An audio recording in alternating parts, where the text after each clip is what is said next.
bum, everybody. Welcome to Glam Hive. I am here with an incredible group of panelists to talk about how to build the wardrobe of your dreams. I certainly want to know the answer to this question. My guess is you want to know the answer to this question. So we're so thrilled to be here. Before I introduce our incredible panelists, I'm going to quickly just go through some housekeeping. Please put comments in the chat box listed at the bottom of the screen. They are seen by all, so please be mindful of what you write in print. And just want to thank our partner, Mary Kay, an incredible company that is, supporting so many of the values that Glam Hive stands behind. Powerful women, inclusivity, and just really thinking outside of the box and being collaborative and creative. So thank you so much for being here. Okay, I'm going to quickly introduce the most amazing panelists, stylists, and honestly, I'm a little starstruck, truly, and I can't wait to learn and hear their points of view. I'm going to start with Lindsay Dupuis, and I hope I'm saying everyone's names correctly. Lindsay and I have actually had the pleasure of sitting on a panel together before. She is a Southern girl who grew up with her grandmother in her presence, who is a seamstress, and learned about fashion very young. Some of her clients, now that she's a major celebrity stylist, include Sharon Stone, Brittany Snow, to name a few, and thrilled to have you here. Sitting next to Lindsay is Cherie Kilchrist. And also, please also correct me anything I say that is not accurate. They are sitting together from Nashville, where Cherie is based, dressing some of country music's best. Sitting in the next to them, actually, I hope you can see it the way I'm describing it, Nicole Chavez in the hat and houndstooth. Thrilled to have you here. You are just an incredible celebrity stylist, and many know your name. You've styled the likes of Scarlett Johansson, Catherine Zeta-Jones, and thank you so much for being here today. And then Franzi Stater, also in Nashville, which we have addressed is the theme of the day, silently. Dressing, started in television wardrobe and transitioned into celebrity styling. So let's kick off this conversation. And I'm going to start with Nicole Chavez and get her perspective on the question. Building a wardrobe that stands the test of time is daunting. And it can mean something very different to everyone. I'd love to hear your thoughts on what it means to you. For me personally, I think the closet of my dreams would be a very edited closet. So that's taking a lot of that extra stuff out of there and just creating maybe like 100 pieces that range from, knitwear, accessories, shoes, pants, blouses, all that stuff, just to have the key pieces that you need every day to mix and match and create your perfect wardrobe. That way it's not overwhelming when you go in there and you don't feel like you have nothing to wear when you have so many options. So edited, less is more strategy.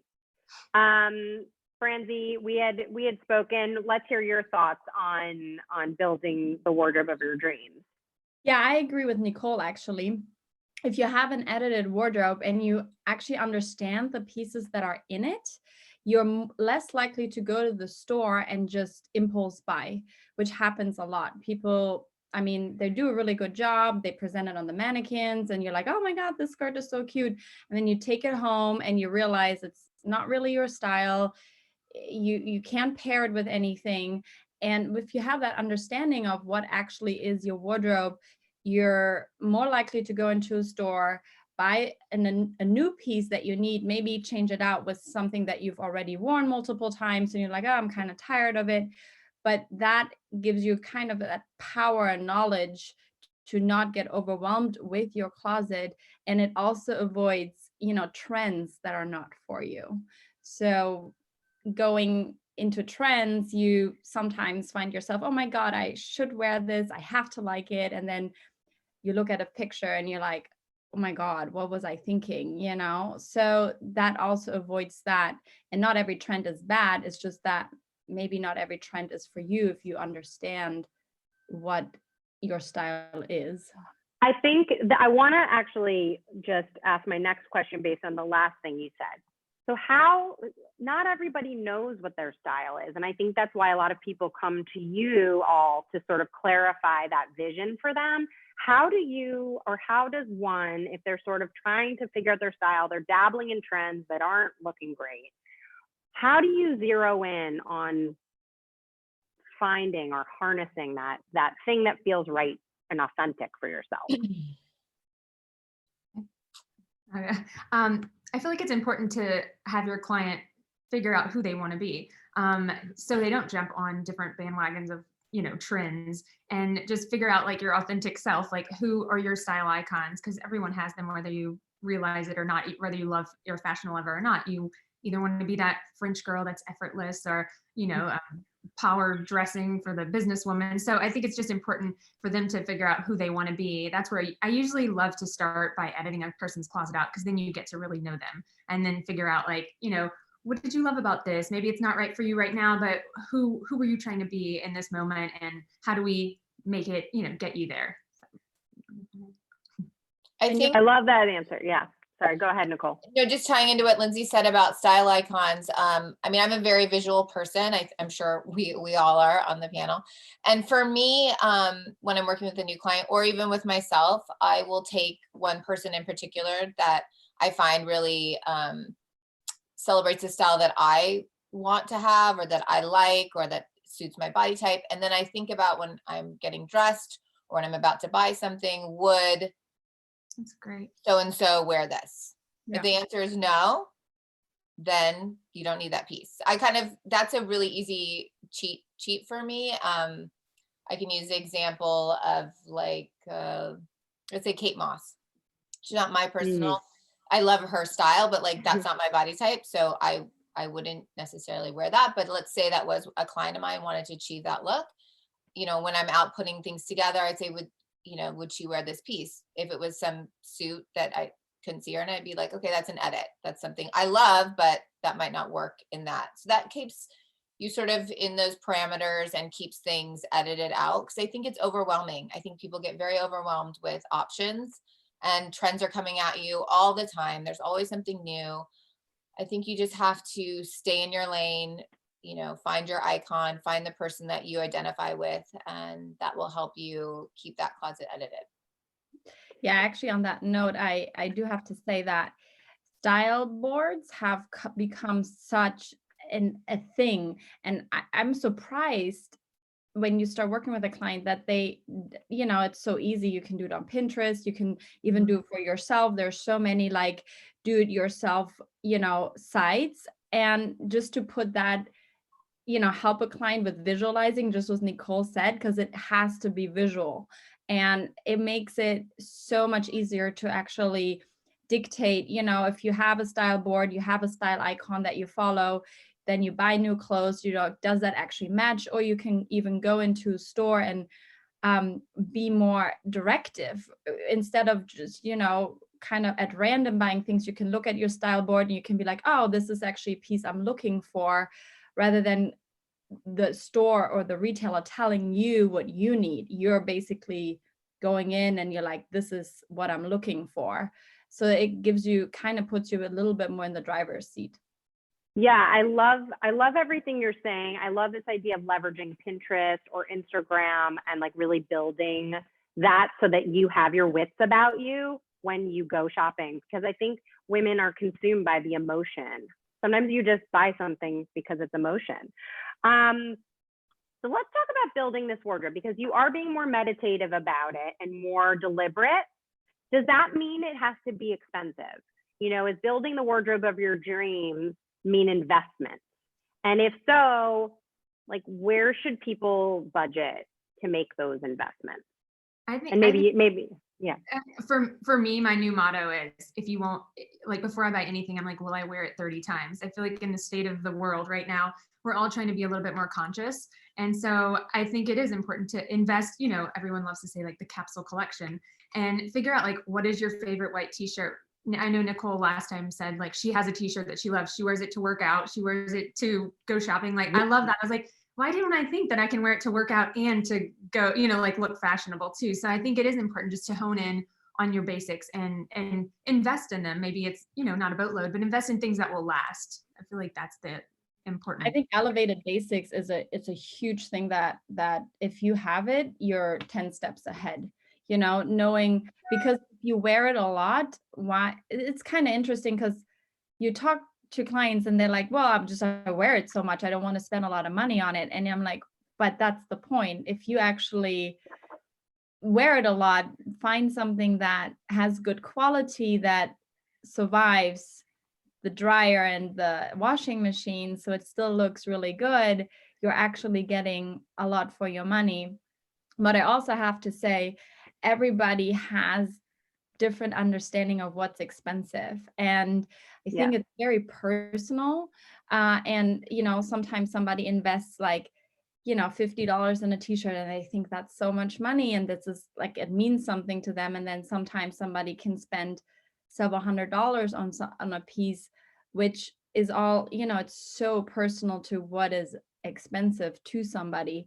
So I think for stylists, we're really figuring out, where's this person at and how can we give them the most for what they're looking for, with the quality that they're desiring. And when you think of fast fashion, there's definitely that piece also, what Lindsay said. I always try to do my job and figuring out like, how can I avoid fast fashions, on a more of a global viewpoint if I can. So wearing something a lot, investing in it, I definitely agree with that. That's a very smart move on the consumer side. Just out of curiosity, do you all feel that, especially with younger audiences, Instagram makes people feel like they always have to have a new outfit on? And that's like part of the problem of like people committing to basics because they aren't visual? Absolutely. Yeah. It is Definitely an issue. Even for me, sometimes I'm like, wait, did I already wear this? And I'm like, well, let's make it a point. I think it's all our jobs too, to make it a point to make it cool to wear things in different ways and re-wear them. I think But just like people too with their closets, what I like to do is showing people what they already have, how to wear it in different ways. I love to mix what they already have, edit out what I think might just not be right for their body type, what might just be a little outdated or not right for them anymore. And I keep looking at Nicole's hat because I'm an accessory, I'm a hat girl. And I've even living in Nashville, there's anything that I've learned to, it's investing in those pieces that if you're a hat girl, I think you can rock, that just a plain tee, jeans, and invest in a nice hat. There's great custom hat makers now. And I think, investment pieces, and that can just, that's you now, and you can create different outfits, but you always have that one staple piece on that just makes it a little bit edgy or cool. Maybe it's time to do like Rent the Runway and look into services now that exist that you can have. I some of my clients, it just makes more sense to them since they don't have time to shop. They go to Rent the Runway, they have a subscription, and then they constantly switch out their wardrobe, and then it keeps it fresh. I am a huge Rent the Runway fan, especially right now. Yeah. It's so great because you just can add whatever you want. my sweater's from Rent the Runway. I love There that. you go. There you go. I saw you post a tag Rent the Runway. I was like, Yeah, no, I love it. I think it's, especially right now, it's sustainable.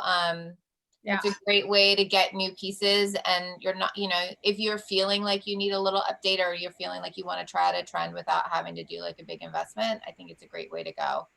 I also think people should, I don't know, I'm weird about like sharing clothes, but I find that like if there's pieces in my closet that I'm not wearing that I know someone else would love, I'm like, here, like share the wealth, put it out there. I love resale and like Real, Rent the Runway, all of that stuff.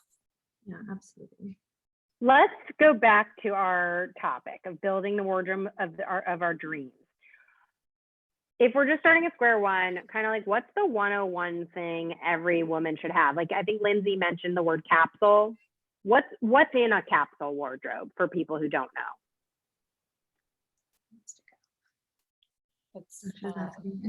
I'll go again. So it's those basics that for me, it's the basics that you invest in, like the nice black coat, the nice t-shirt, the accessories you want to wear or layer together and wear. It's all the pieces that can mix with each other. It's like when you open like InStyle and they have, 10 pieces that have been mixed a million, and they, 75 days, and this is how you wear it all the different ways. So it's all of those pieces that you need that you can build upon for me. Yeah. Maybe each of you could talk about like one item in your personal capsule and like why it's been meaningful. Or Nicole, please. Yeah, I'll go. I mean, I think a trench coat is a key piece that every woman should own. It's functional and it's a transitional piece, so it kind of really works all season. And again, it's just a classic. So it just depends on, let's say you're more of a like girly feminine, you could have a trench coat with ruffles. If you're more into like menswear, you could have one that feels a little bit more structured. So there's different, ways you can go within your vibe. But I think to me, I feel like a trench coat's really one of those key pieces. Mine's a good Love leather it. jacket. Yeah, Leather same. jacket that will live with me forever. And I just invested in a great oversized. I'm a leather jacket person, so I think that would be my staple piece. What did you invest? Tell us what you invested in. Oh, Or you can't. huh? What did you We'd love to hear any specifics, or like I want to know like who makes the best, what do celebrities wear with jeans? Like what are you guys telling your clients? Like is the must-have straight leg or the must-have skinny, or or those? Mine is a must-have. It depends on your body type. I don't think everyone can wear some of the jeans that are out now. I just really don't think. I believe a lot of people can do a great high-waisted jean, skinny ankle. I always have to go for a petite because I'm a little shorter, but it really depends on your body type and what makes you feel comfortable and accentuates, your best assets, which could be, a variety of things, your waist, booty, I'm a big fan of the 100%, like 100% cotton, 100% linen, 100% cashmere, even so it's just like those things really work for a lot of body types. It just depends on the fit. And then, I'm a big fan of 501 Levi's jeans. I collect them. I went to Europe and I found this, vintage store in Germany in my hometown. And I looked at, the Levi's collection that they had. And I was like, oh my God, hallelujah, I'm in heaven. I'm also a very average size, a 28, which is hard to find in vintage clothes.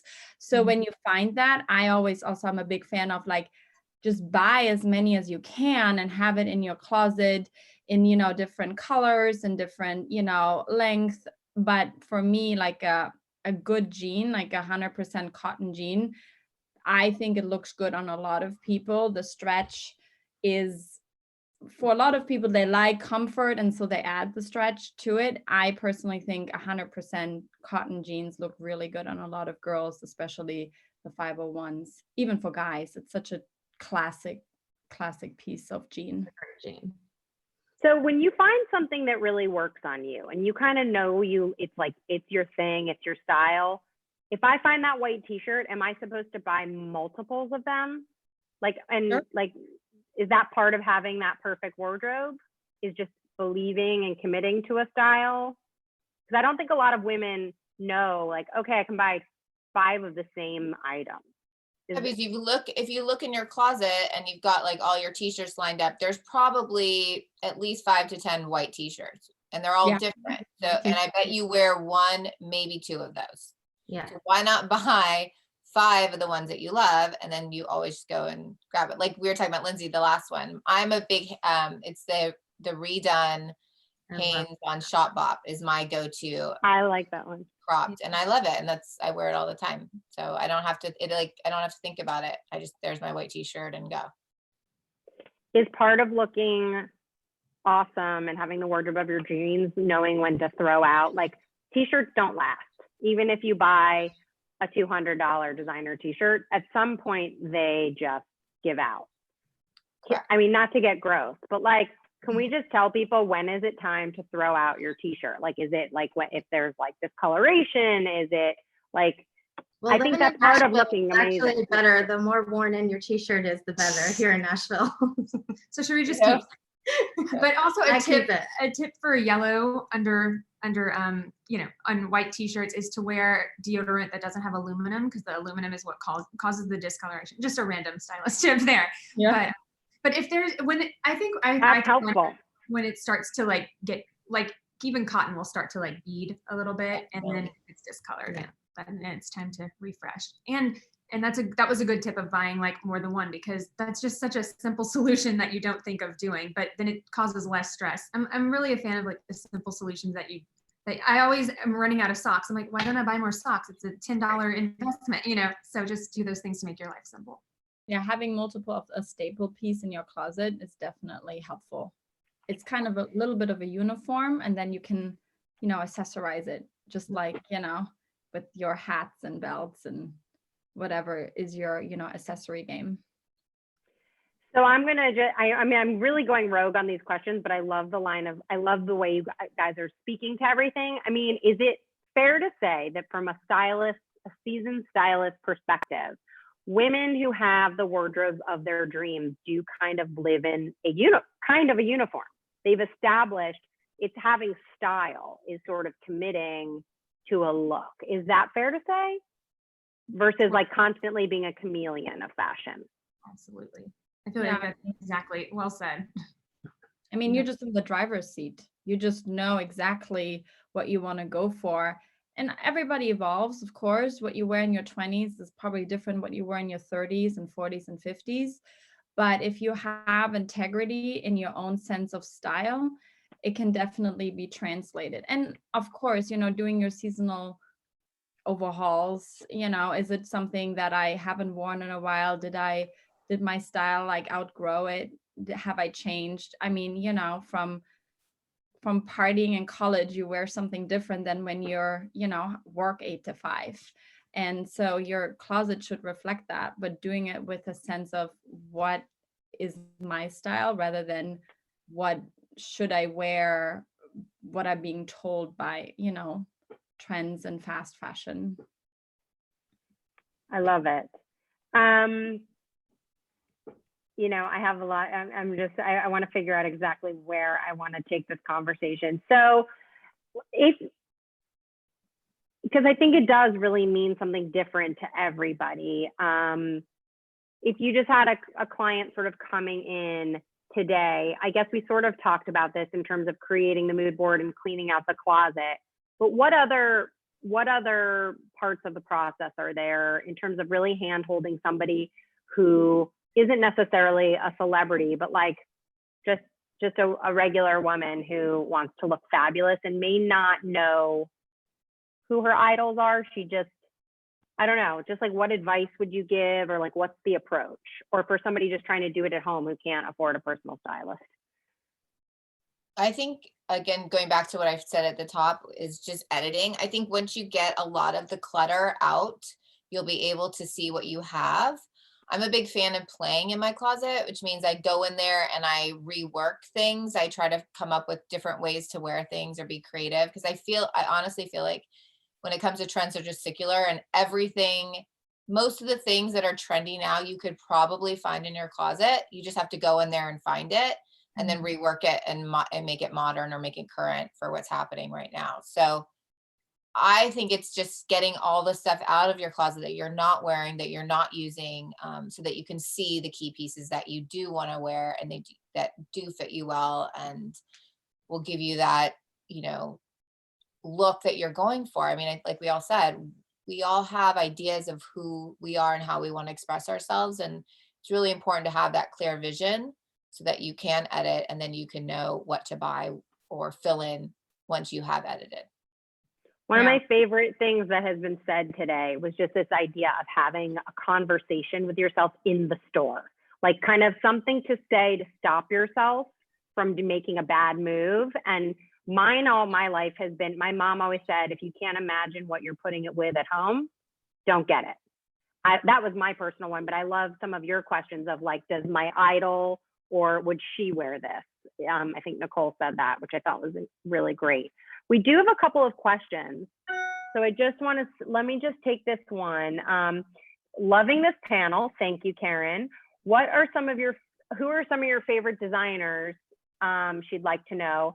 And what designers are you kind of recommending people incorporate into their wardrobe? And obviously we know that like the marketplace is enormous and like the row is up here and, you know, but I think it is fun, if you don't mind naming names, you can talk about some opening price point brands you love, and maybe then we can talk about contemporary and then some designer. Maybe that's a good way to do it. I mean, I think too, you have to think about a lot of different designers are like, I might appreciate one designer, but that fit isn't good for me. So I feel like it's really important to find the designers that are the right fit for your body type. So I think it will probably mostly our replies will be what applies to us, because for my clients, they have different brands that they love because their bodies are obviously different. So I'll let you take it away, but I think that's a really personal question. Super personal. What I do think though is when you look into designer things, it's like, does that designer speak to me? And also, is it, for example, when we talk about bags, right? A little bit of something that I tell my clients is, if you want to invest in something, put money on a bag, you know, like elevate your look. You don't have to wear super expensive designer jeans if you want to pair it with like a designer bag, or also, you know, some designer shoes, just anything that you can kind of feel like, okay, this will upgrade my look, because you can wear a white t-shirt, a blue jean, some nice, you know, loafers and a chic bag, or, you know, whatever your style is, and it totally elevates your style. So that's where, you know, if somebody has a, you know, specific restricted budget, that's when I go, okay, where would you like, this is something you could wear for a really long time. So let's put it there, put the money there, for example. Which also, if your body changes, the bag always fits. I'm a bag investor. I believe I would love like a great pair of J brand leather pants. I'm into a white Hanes t-shirt. I will get a pack of men's Hanes t-shirts and rock that with J brand Air Force Ones and my Air Force One tennis shoes and a black YSL bag, or I have a leopard YSL bag. I like the bag that pops my outfit, and a great leather jacket. So those are kind of like my go-tos of brands. My go-to lately is Jonathan Simkai, just because I feel like he designs for the girl that I want to be. And so I really try, I'm like faithful to his brand, and I love him as a human too. But I feel like I buy his trench coats, back to what Nicole was saying, like a trench coat is everything, especially his, they're a bit elevated. So I know I can wear it. I can bring it on a trip whenever those happen again, and wear it as a dress almost at night with like a cool boot, or I can wear it with a t-shirt and jeans to fly and know that I'll be, you know, warm. So I feel like you can also change out the belt from the trench coat and just wear it with like a belt that pops more, rather than using the one that comes with it. Absolutely. I love these answers. We have 3 more questions. Although I just want to say, there's so many brands where I want to be the girl in the brand, and then I put the clothes on and I feel like I'm being worn by the clothes. Important. So I think like you almost have to have this honest conversation. Also building a wardrobe of like, I want that, but I just don't look great in this style, and I have to just be okay with that. Which is why I end up in a white t-shirt every day. What? Talk about integrity to yourself, I think. Which bags are? Questions here from Viola. She said, when you start working on a client's closet, what would be your experience on where to start? I think we've sort of answered this. Viola, you could write us if you don't think we answered that question, but I think we sort of worked our way around that. Courtney, what do you recommend as far as a fair price point to invest in staple pieces? I know every person's, we kind of, you know, everyone's definition is different. As a general rule of thumb for the everyday gal, maybe an example of a jean and a t-shirt. I mean, I think we sort of have talked about the fact that this is going to be a unique answer for everyone and personal. But I guess, you know what, let's just ask the question, maybe what jeans do you specifically wear yourselves? I think that would be fun to know. We know what Franzi wears. Always 501s. And also, I have to say, I think Zara jeans are actually pretty good. I know it's not a designer and it's fast fashion, but I have to say, Zara figured out jeans. They also do the 100% cotton ones, and then they do the 1%, you know, elastane or whatever it is. And then, you know, I think there are, you know, on a lower price point, but again, you can, you know, spruce it up with a good tee and a bag and some really cool shoes. I'm a big fan of, I concur. I love Levi's, and I think Zara has great jeans. When people ask me, oh, I need this, you know, jean that's sort of trendy at the time, I think Zara, you can always find exactly what you're looking for, and the price point is amazing. I'm wearing, I think they're Trav. Is that how you say it? Trav? Oh, Trave. I think it's Trave. Okay, so I love them. They're made in LA, so I love that. But I love those. I'm wearing them right now. Yeah. Super cute, and they're comfortable. Very. I have Zara jeans on repeat that are a total knockoff of a Levi's like high-waisted mom jeans. That's what I've been, I mean, I'm sure, I feel like everyone's gonna start, I just tried NY DJ jeans because they're comfortable and you can just wear them at home. And I feel like we're gonna start transitioning away from like a rigid, uncomfortable pair, since we all stay home lately and work from home. So I've been trying like something with a little bit more stretch. So it's comfy lately. I do think it's important though to get dressed in the morning, even though you work from home. It's kind of a mindset, I think, and you know, gets you to play with the clothes a little bit more, because you saves time on the commute. I mean, I love it. Yeah. This, I mean, in quarantine, obviously I'm not working as much with my clients, and I'm not seeing them, and I'm not being able to be as creative with their wardrobe. So I've taken that on myself, and I've sort of been like, well, I'll just have fun with it. Like I'll get myself dressed, and I'll style myself, and I'll just take a picture, and it's been really fun. And it's a great, I mean, that's just who I am. It's my outlet. It's fun to watch too. Thank you. But I mean, I'm like, I have to do it. I'd go crazy. It's so true. I have to 100% agree with Nicole. I found myself trying out new looks, which should be part of I mean, we get pretty busy once we're like out in the field and, you know, working with clients one-on-one. But even if you are looking at improving your fashion game, a lot of it is about trying things out that are in your closet and just seeing like, okay, what pieces am I missing to complete the outfit based on the style board that I have. And then, but it is a lot of like trying things out. And I think all four of us can vouch for that. I think we're all like, oh, this is a cool piece, let me try this out. And then we do our own little fitting in our closet.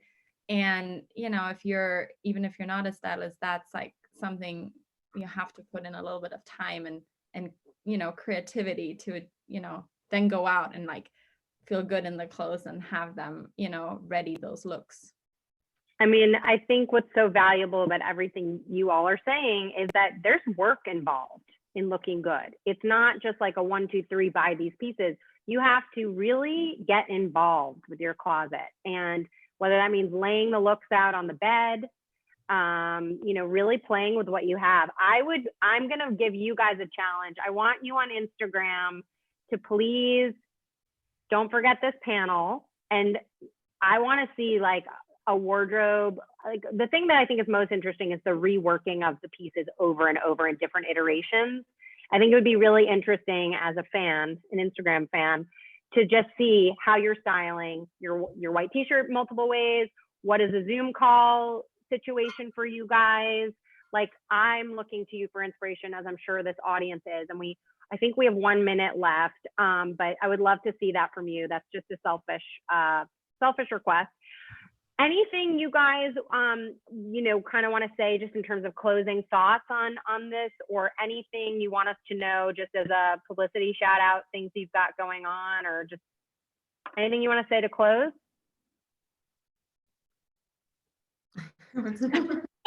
Just to put you all on the spot, you guys have been so We don't great. want this panel to end, so we're all like, no, we're not gonna say Yeah, anything. I think you could do this for like all day. I could talk about this for Oh, like Hours. hours. There's so much content here. But I think it's really about not giving up. You know, if you're on a fashion journey, just keep going. You might find some things that work and you might find things that don't work, but just keep going. And whatever works, do more of that. And, you know, take pictures of the things that you really like and then put them together in a photo album on your phone, on your camera roll. I mean, there's so many like little tricks you can do to keep building your wardrobe and just seeing the progress that you're making, but just document it for yourself. And then, you know, you can expand from there and just grow your closet, you know, obviously in a way that it's not becoming overwhelming, but just keep going. Don't be afraid to carve out a little section for yourself of looks that you've put together. Take time, just like you said, put it in your phone, take time to put some things together and make a little section for yourself so you have a go-to. My favorite tip is before you go to bed, pick out what you're going to wear for the next day so you're not stressed in the morning and you have a clear vision for yourself. And I would love say, don't be afraid to use all the resources around, like Instagram. I mean, who, what, where. There's so many amazing fashion sources that can just give you inspiration and just like little light bulb moment. You're like, oh, I could try this or rework this. So definitely use those visual guides because they help so much. This is an unplanned question, but I just thought of it because looking at all of you, you all have like great haircuts and like your makeup is perfect. Like how, like the hair and the makeup are a piece of this equation. Like without getting too much, like how much should that be a thought? Like, I don't know, as far as like the whole look, is that like the exclamation at the end of the sentence? Or is that part of like, I guess whoever your muse is that like informing? I don't really know what I'm asking. You guys just all have such a distinct look and it's I feel like it definitely is random point at the end. Like if you're stuck on an outfit and you're all in all black or something, you need it to pop. You should grab your favorite like red lipstick and make that your exclamation point. Yeah, but I think all of us, you know, as a stylist, we're actually also like image consultants. So for us, it's like an overall look, right? So we're not always just looking at the clothes. We're also looking at, is the person, could they change maybe a little bit of their hair and maybe, you know, what are the pretty features that they have that we can emphasize? So it's like, it just is like a well-rounded picture and but thank you, Brooke, for saying all these nice things. no, I'm saying I'm like office. like I need a haircut is really my takeaway from this panel. No, I'm just kidding. No, this has just been so delightful and so inspiring. And truly, I'm not kidding about the Instagram challenge. I really think everyone is starved. I'm starved from seeing the Fashion Chameleon show on Instagram. I find that really disheartening as somebody who loves fashion and loves style because I don't think it's achievable. And I think it's confusing because I really think I'm more interested in finding women with your perspective on how we really work our pieces better. And I think that conversation, as you said, Lindsay, like I think that's like a great challenge for stylists to help people see that that's not a bad thing to rewear things. Well, I have a private Instagram where I do a little more of that. So if you want to look at that, you can do it. It's like putting it out on Instagram is a little like, it's like a big leap for me. So I started like planting like my own like little private Instagram. So you're welcome to check it out. Absolutely. And do you want to, oh, it's private Instagram. Well, you'll send it to me after. Oh, no, everybody thinks, it's just my name. It's just my name instead of, you know, the other one. I'll be utilizing that definitely. Well, thank you all so much for being here. I think we're at time. Am I on time or does anybody know? Well, it was a pleasure. We are at time, yes, Brooke. Yes. Okay. Thank you guys so much. Have a wonderful day. I appreciate it. Bye, everyone. Bye.